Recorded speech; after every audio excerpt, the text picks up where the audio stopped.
हाँ दोस्तों, नमस्कार। आज हम बात करेंगे राज्य के बारे में। और मैं आपको बताना चाहूँगा कि जो राज्य है, ये जब हम मौलिक अधिकारों की चर्चा करते हैं, मूल अधिकार की, तो ये राज्य शब्द मूल अधिकार के विभिन्न अनुच्छेदों और विभिन्न श्रेणियों में आता है। बाकी इस राज्य का मतलब वो मतलब नहीं है जो हम राज्य को समझते हैं। राज्य की सामान्य परिभाषा हम क्या समझते हैं? राज्य का मतलब हम यही समझते हैं ना कि राज्य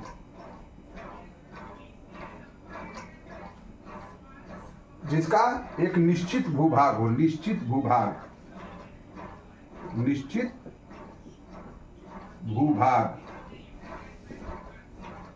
जिसका एक निश्चित भूभाग हो। दूसरा, इसकी एक निश्चित जनसंख्या हो, निश्चित जनसंख्या।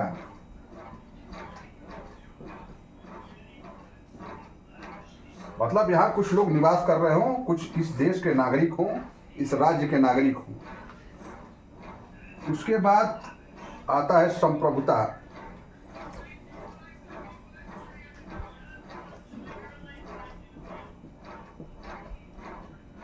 संप्रभुता का मतलब आप समझते ही हैं कि जो भी ये राज्य है, यह किसी भी बाह्य शक्ति से नियंत्रित नहीं होता है।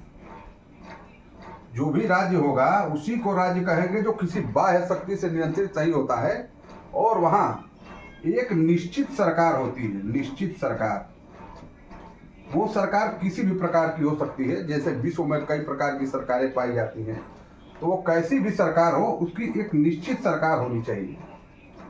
चाहे वो तानाशाही की सरकार हो, चाहे लोकतांत्रिक सरकार हो, चाहे आध्यात्मिक सरकार हो, मतलब एक सरकार होनी चाहिए, निश्चित सरकार।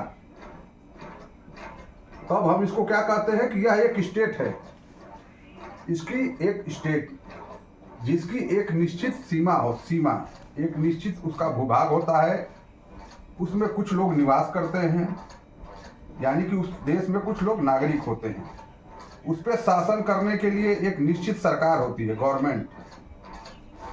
और यह किसी भी बाह्य शक्ति से प्रभावित नहीं होता है, यानी इसके आंतरिक मामलों में कोई बाहरी शक्ति, कोई बाहरी देश दखल नहीं दे सकता है, उसके निर्णयों को प्रभावित नहीं कर सकता है। तो सामान्य रूप से, या फिर हम यही राज्य की परिभाषा समझते हैं, और राज्य की परिभाषा है भी यही। लेकिन जब हम मूल अधिकारों की चर्चा करते हैं, फंडामेंटल राइट्स की चर्चा करते हैं, तो यह राज्य की परिभाषा बदल जाती है। यहाँ राज्य मतलब ये निश्चित भूभाग, निश्चित जनसंख्या, संप्रभुता और ये निश्चित सरकार से नहीं है। क्योंकि मूल अधिकार के प्रत्येक मूल अधिकारों में राज्य शब्द का उपयोग किया गया है। और मेरा दावा है कि जब तक हम इस राज्य की परिभाषा और राज्य को जो मूल अधिकारों के संबंध में लिखा गया है उसको हम नहीं समझ पाएंगे, तो निश्चित रूप से कभी भी हम मूल अधिकार को नहीं समझ पाएंगे। मूल अधिकार, जब भी प्रश्न आते हैं तो वहां लिखा होता है कि राज्य कौन सी विधि बना सकता है, राज्य किसके लिए उत्तरदायी है, मौलिक अधिकारों को प्रतिबंधित करने का या फिर रोकने का अधिकार किसको है। तो वहां राज्य शब्द का उपयोग होता है। ये राज्य वो राज्य नहीं है जो अभी हम समझ के आ रहे हैं। जहां मौलिक अधिकारों के रूप में, जब मौलिक अधिकार की हम चर्चा करते हैं, तो राज्य एक विस्तृत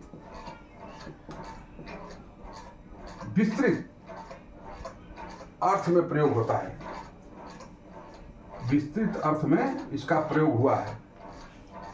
अब हम जानेंगे कि राज्य मतलब होता क्या है, मूल अधिकारों के संबंध में राज्य क्या है।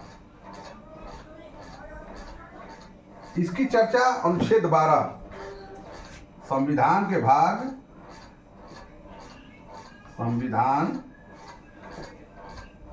3 में अनुच्छेद 12 के तहत की गई है। यानी कि अनुच्छेद 12 में बताया गया है कि मूल अधिकारों के संबंध में राज्य कौन कौन से हो सकते हैं और उनके क्या दायित्व हैं और मूल अधिकार या कोई भी आदेश कौन जारी कर सकता है मूल अधिकारों के संबंध में, तो इसको हम समझेंगे। तो इसमें पहला है अनुच्छेद 12 में स्पष्ट रूप से लिखा हुआ है, अनुच्छेद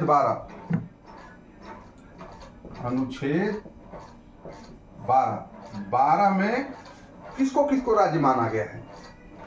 उसमें पहला है केंद्र सरकार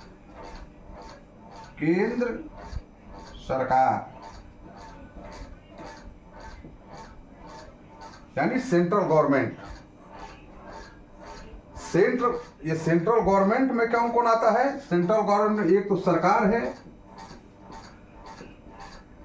यानी कि कार्यपालिका है, और दूसरा है संसद, विधायिका, संसद।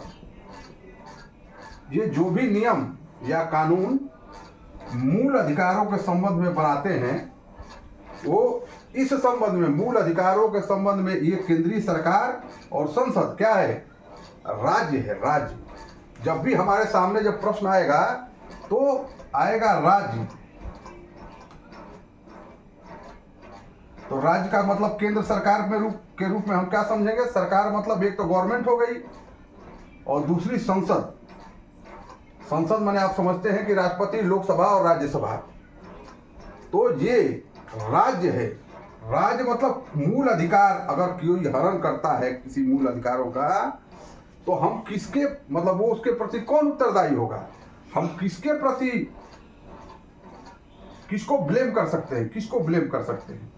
अगर केंद्र सरकार द्वारा बनाई गई कोई विधि हमारे मौलिक अधिकारों का हनन करती है या फिर उसको कम करती है, संसद द्वारा बनाई गई कोई विधि हमारे अधिकारों को या कम करती है या फिर हनन करती है, तो हम इनके खिलाफ क्या कर सकते हैं?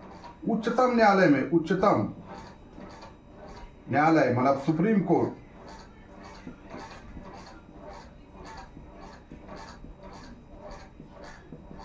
वाद दाखिल कर सकते हैं। वाद दाखिल कर सकते हैं मतलब अगर ये सरकार अगर ऐसा कोई कानून बनाती है, केंद्र सरकार या फिर संसद, जो हमारे संविधान में दिए हुए मूल अधिकारों का हनन करती है या फिर उसको कम करती है, डिमोरलाइज करती है, तो इसके खिलाफ, उस विधि के खिलाफ हम सुप्रीम कोर्ट में अपनी अपील कर सकते हैं। अब दूसरा जो राज्य का बताया गया है जो अनुच्छेद 12 में, वो दूसरा है राज्य सरकार। एक तो हो गई केंद्र सरकार और दूसरा हो गया राज्य सरकार। राज्य सरकार मतलब दूसरा, राज्य सरकार भी मूल अधिकारों के संबंध में राज्य है, स्टेट है। इसमें क्या आता है? राज्य की सरकार और राज्य विधानमंडल, राज्य विधानमंडल, राज्य विधानमंडल में हम जानते हैं कि विधानसभा और विधान परिषद होते हैं। तो अगर कोई भी ऐसा कानून, ऐसी विधि अगर ये सरकार लेके आती है, राज्य की सरकार या फिर राज्य विधानमंडल, कोई भी ऐसा कानून या विधि लेकर आती है जो हमारे मूल अधिकारों का हनन करता है या फिर उसको कम करता है, डिमोरलाइज करता है, न्यून करता है, तो हम इसके खिलाफ, राज्य सरकार के खिलाफ और राज्य विधानमंडल के खिलाफ सुप्रीम कोर्ट में वाद दाखिल कर न्याय प्राप्त कर सकते हैं। तीसरा आता है इसमें स्थानीय निकाय। स्थानीय निकाय में क्या क्या है? नगर निगम,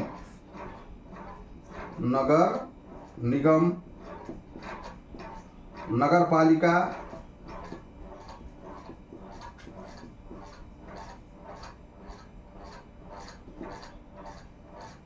नगर पंचायत,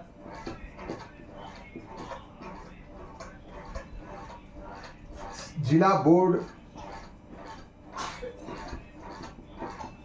और ऐसी अन्य संस्थाएं जो राज्य सरकार द्वारा या केंद्र सरकार द्वारा नियंत्रित होती हैं, उसके वित्त का उपयोग करती हैं, अगर ये कोई ऐसा नियम या कानून लागू करती हैं जो हमारे मूल अधिकारों का हनन करता हो या फिर उसको कम करता हो, तो इनके खिलाफ भी हम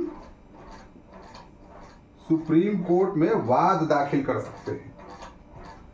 तो ये क्या हुए, ये सब ये राज्य है। राज्य, जब भी हम प्रश्न आएंगे और मूल अधिकार के संबंध में जब चर्चा होगी तो राज्य ये है, ये सभी राज्य हैं, इसको राज्य की श्रेणी में रखा गया है। जो भी विधि बना सकता है उसको राज्य की श्रेणी में रखा गया है। और जब तक हम इस चीजों को नहीं समझ पाएंगे तो हम मूल अधिकारों को कभी नहीं जान पाएंगे, क्योंकि प्रत्येक अनुच्छेद में जब भी मूल अधिकार की चर्चा होगी तो केवल राज्य लिखा होगा, राज्य, और किसी संस्था, सरकार, केंद्र सरकार, राज्य सरकार, नगर पालिका, नगर निगम, ये कोई शब्द नहीं पाएंगे आप पूरे मूल अधिकार के चैप्टर में। केवल उसमें राज्य दिया हुआ है। तो ये राज्य को समझना जरूरी है। अनुच्छेद 12 में ये पूरी तरह से लिखा हो कि राज्य कौन हो सकता है मूल अधिकारों के संबंध में। अब चौथा हम बात करेंगे अन्य कोई संस्थाएं, अन्य संस्थाएं जो केंद्र या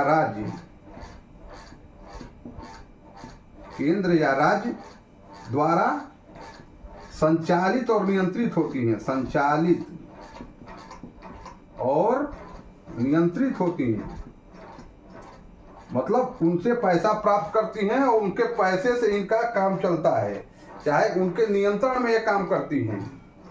तो इसमें कौन कौन से हो गए, जैसे आप मान सकते हैं LIC हो गया, LIC, भेल हो गया, रेल हो गया, और भी बहुत सा चीज, नगर विमानन हो गया, नगर विमानन, और भी जैसी भी संस्थाओं का आप नाम जानते हैं जो सरकार द्वारा गवर्न होते हैं, वो सभी मौलिक अधिकार के रूप में क्या है, जब मौलिक अधिकारों की चर्चा होगी तो वो क्या होंगे, राज्य के रूप में ट्रीट किए जाएंगे। मतलब ये संस्थाएं भी अगर कोई ऐसा कानून, ऐसा नियम बनाती हैं जो हमारे मूल अधिकारों को हनन करती हो, जैसे मान लीजिए कि एक LIC है, LIC के संबंध में हम चर्चा कर रहे हैं।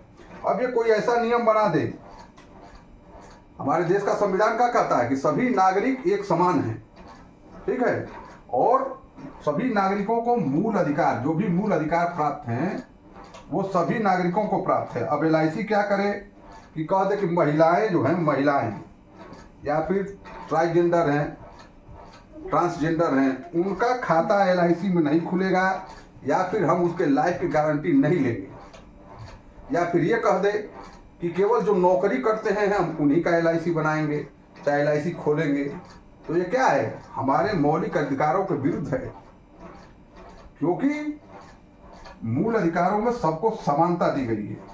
जो भी इस देश का नागरिक है उसको सबको समान माना गया है। तो ऐसा नियम अगर ये बनाती है तो हम LIC के खिलाफ सुप्रीम कोर्ट में जाके वाद दाखिल कर सकते हैं और न्याय प्राप्त कर सकते हैं। इसी प्रकार भेल, रेल, जो भी आप समझ सकते हैं, ये सभी चीजें जो क्या है, ये राज्य हैं। मूल अधिकार के संबंध में जो भी, यहां तक कि DM, SP, कलेक्टर जो भी हैं,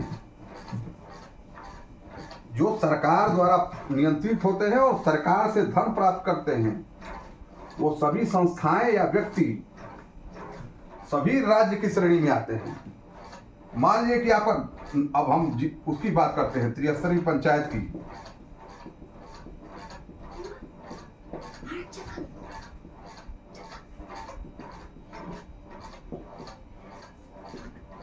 त्रिस्तरीय राज्य पंचायती राज व्यवस्था, त्रिस्तरीय पंचायती राज व्यवस्था, इसमें क्या है, जिला पंचायत है, जिला पंचायत, क्षेत्र पंचायत,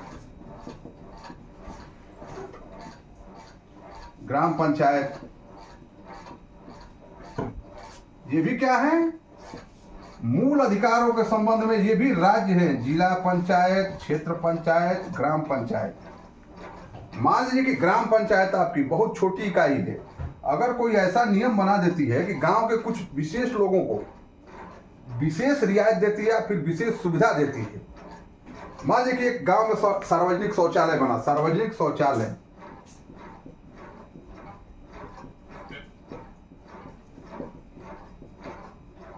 और ये ग्राम पंचायत क्या करती है, एक नियम बना देती है कि सार्वजनिक जो शौचालय है कुछ विशेष जाति के लोग ही इसमें जाएंगे, बाकी जाति के लोग इसमें नहीं जा सकते हैं। तो ये क्या है, हमारे मौलिक अधिकारों का हनन है, क्योंकि जो संविधान ने हमको सबको एक समान अधिकार दिए हुए हैं। तो अगर ये ऐसा करता है कि किसी जाति विशेष या फिर महिला पुरुष को ही कर दे, इसमें शौचालय में केवल पुरुष ही जाएंगे, महिलाएं नहीं जाएंगी, तो ये क्या है, हमारे मूल अधिकारों का हनन है। और अगर पंचायत, ग्राम पंचायत ऐसा नियम बनाती है तो हम इसके खिलाफ, ग्राम पंचायत, ग्राम प्रधान के खिलाफ भी सुप्रीम कोर्ट में वाद दाखिल कर सकते हैं, वहां से न्याय प्राप्त कर सकते हैं। तो मूल रूप से जो है हमारे कहने का मतलब यह है कि जब तक आप राज्य को नहीं समझेंगे, राज्य जब शब्द आता है तो लोग कंफ्यूज हो जाते हैं कि आखिर राज्य मैंने क्या, स्टेट गवर्नमेंट, राज्य मैंने क्या, राज्य। जब शब्द ये लिख के आता है, आप पूरा किताब खोल के देख लीजिएगा, पूरा मौलिक अधिकार में अब कहीं भी राज्य के अलावा किसी सरकार की आपको चर्चा नहीं मिलेगी। तो जब प्रश्न आएंगे कि राज्य उत्तरदायी है, तो आप क्या समझेंगे, केंद्र सरकार समझेंगे इसको, कि राज्य सरकार समझेंगे, कि नगर पालिका समझेंगे, कि जिला बोर्ड समझेंगे, जिला पंचायत समझेंगे, क्या समझेंगे? ये सारे क्या हैं, ये राज्य हैं, ये सारी संस्थाएं जो है ये राज्य हैं। और मौलिक अधिकारों के लिए जो भी संस्थाएं प्राइवेट हों या सरकारी हों, जो सरकार के पैसे से चलती हैं या सरकार द्वारा अधिकार प्राप्त करती हैं, वो सभी मौलिक अधिकारों के संबंध में क्या है, राज्य हैं, राज्य। तो इसमें हमको कंफ्यूज नहीं होना है। जब भी कोई प्रश्न आए तो हमको समझ लेना है कि ये सभी राज्य हैं, ये केवल केंद्र सरकार या राज्य सरकार की बात नहीं की जा रही। और जब तक आप राज्य को नहीं समझ पाएंगे तो हमेशा कंफ्यूजन में रहेंगे। प्रश्न सामने जो ही आएगा तो आप समझेंगे भैया केंद्र सरकार पूछ रहा है कि राज्य सरकार पूछ रहा है, कौन राज्य। इसमें वो निजी इकाई भी आती है, जैसे आप कोई लाइसेंसिंग प्रणाली, लाइसेंसिंग, अगर कोई व्यक्ति सरकार से लाइसेंस प्राप्त करके कोई काम करता है जिसके लिए लाइसेंस की जरूरत है, और वो सरकार से लाइसेंस प्राप्त करके कोई काम करता है, तो वह भी मौलिक अधिकारों के संबंध में क्या माना जाएगा, राज्य, राज्य माना जाएगा। क्योंकि इसमें लाइसेंस, इसको क्या पड़ेगी जरूरत, सरकार से लाइसेंस लेने की जरूरत पड़ रही है, तो ये भी राज्य है। अगर ये ऐसा कोई कानून बनाता है या फिर कोई नियम लागू कर देता है, पोल्ट्री फार्म के लिए भी तो नियम होते हैं, जो कोई मान लीजिए कोई मुर्गी पालना चाहता है, बकरी पालना चाहता है, और सरकार से लाइसेंस उसकी जरूरत पड़ती है, और लाइसेंस के तहत ये काम करता है, और गांव में कुछ लोगों को कह देता है कि भैया हम तुमको मुर्गा नहीं बेचेंगे, तो यह भी मौलिक अधिकारों का हनन है। ये सार्वजनिक संस्था है। जब आप लाइसेंस प्राप्त कर लिए सरकार द्वारा, तब ये प्राइवेट संस्था नहीं रह गई, इस पे आपका व्यक्तिगत अधिकार नहीं रह गया। अब ये क्या हो गया, सरकार की संस्था या फिर अंग हो गया, और ये व्यक्ति भी उतना ही उत्तरदायी है मौलिक अधिकारों के संबंध में। ये भी स्टेट हो गया है, ये भी राज्य हो गया।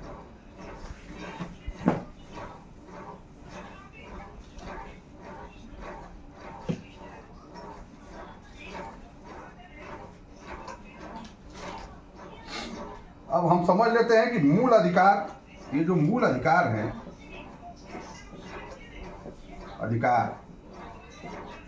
के संबंध में विधि विधि विधि या नियम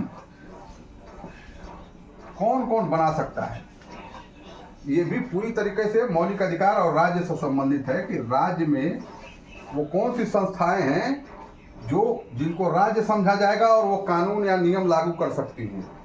तो इसके संबंध में हम लोगों को देखना पड़ेगा। इसमें कई तरह की विधियां हैं, जैसे मान लीजिए कि पहला हो गया स्थायी विधि।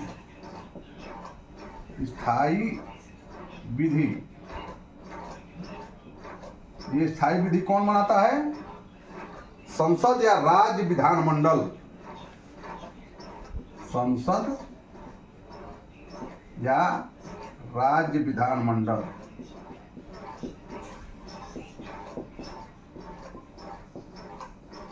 संसद और राज्य विधानमंडल द्वारा जो भी नियम या विधि या कानून जो भी बनाए जाएंगे वो क्या होंगे? अस्थायी विधि माने जाएंगे, स्थायी।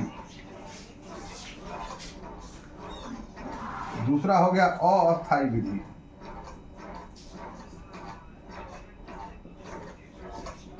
अस्थायी विधि, अस्थायी विधि कौन बनाएगा? राष्ट्रपति या राजा या राष्ट्रपति द्वारा अध्यादेश या राज्यपाल द्वारा।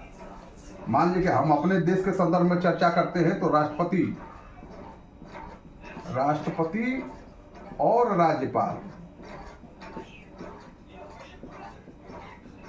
अध्यादेश जारी करते हैं ना। अगर संसद सदन उसमें ना हो, कार्यकाल संसद का नहीं चल रहा हो या फिर राज्य विधानमंडल का कार्यकाल नहीं चल रहा हो तो इनको पावर है ना अध्यादेश जारी करने का। अध्यादेश तो जब भी ये अध्यादेश जारी करेंगे तो यह भी राज्य की स्थिति में आएंगे। अध्यादेश जारी करते हैं तो इनकी विधियां अस्थायी होती हैं, क्योंकि जब राष्ट्रपति या राज्यपाल द्वारा जो भी अध्यादेश जारी किए जाएंगे, जो ही विधानमंडल या संसद का सदन शुरू होगा उसको उसके पटल पर रखा जाएगा और निर्णय लिया जाएगा कि राष्ट्रपति द्वारा या राज्यपाल द्वारा जो भी अध्यादेश जारी किए गए हैं वो सही है, संविधान के अनुकूल है कि नहीं है। अगर उनके अनुकूल नहीं है तो इनको क्या किया जाएगा? समाप्त कर दिया जाएगा। इसीलिए इसको अस्थायी विधि कहते हैं। अब तीसरा हो गया कार्यपालिका द्वारा निर्मित। कार्यपालिका द्वारा निर्मित विधि। कार्यपालिका द्वारा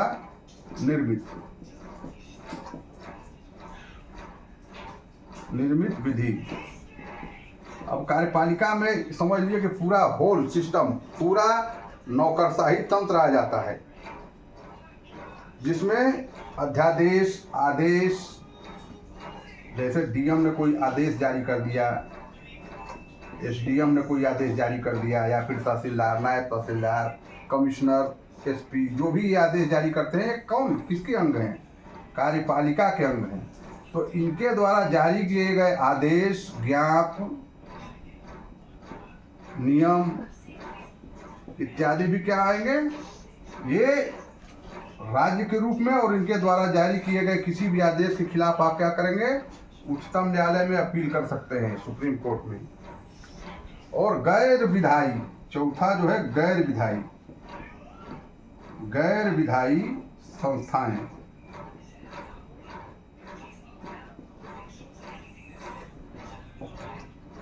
इसमें वो सभी संस्थाएं आती हैं जो कि सरकार द्वारा पोषित है, या फिर वो गैर विधायी संस्थाओं में हम उनको लेते हैं जो रूढ़ियां चली आ रही हैं समाज में। जैसे आपने कभी रूढ़ी, अगर कोई समाज में एक प्रथा चली आ रही है, बहुत पुरानी प्रथा चली आ रही है, जैसे छुआछूत को हम इसमें ले सकते हैं। पहले के समाज में, हमारे समाज में था ना, गैर छुआछूत का प्रचलन था, ठीक है, सती प्रथा का प्रचलन था, सती प्रथा का प्रचलन था। आप सुनते होंगे खाप पंचायत, खाप पंचायत, हरियाणा और पंजाब के राज्यों में ऐसी खाप पंचायतें बहुत पाई जाती हैं, जो क्या करती है? निर्णय लेने का काम करती है या फिर आदेश जारी करने का काम करती है।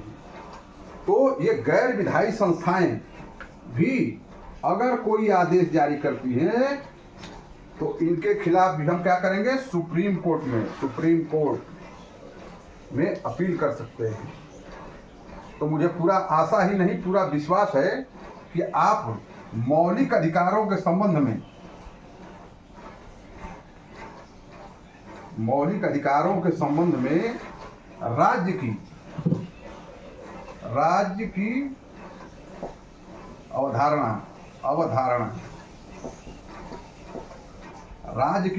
को समझ गए होंगे।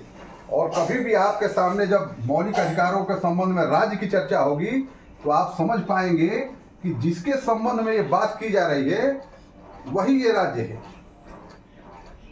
मतलब वो न केंद्र सरकार है न राज्य सरकार है, वो कोई भी हो सकता है जो सरकार का एक अंग है या सरकार द्वारा वित्त पोषित है या फिर गैर सरकारी संगठन है लेकिन सरकार द्वारा लाइसेंस प्राप्त करता है, वो सभी क्या है, हमारे संविधान ने उसको किसको अनुच्छेद 12 के तहत उसको क्या रखा है, राज्य की श्रेणी में। और इन सभी के जारी आदेशों और जारी नियमों के खिलाफ आप सुप्रीम कोर्ट में अपील कर सकते हैं और न्याय प्राप्त कर सकते हैं। तो दोस्तों, मुझे आशा ही नहीं पूरा विश्वास है कि आप राज्य को समझ गए होंगे। बहुत बहुत धन्यवाद। नमस्कार।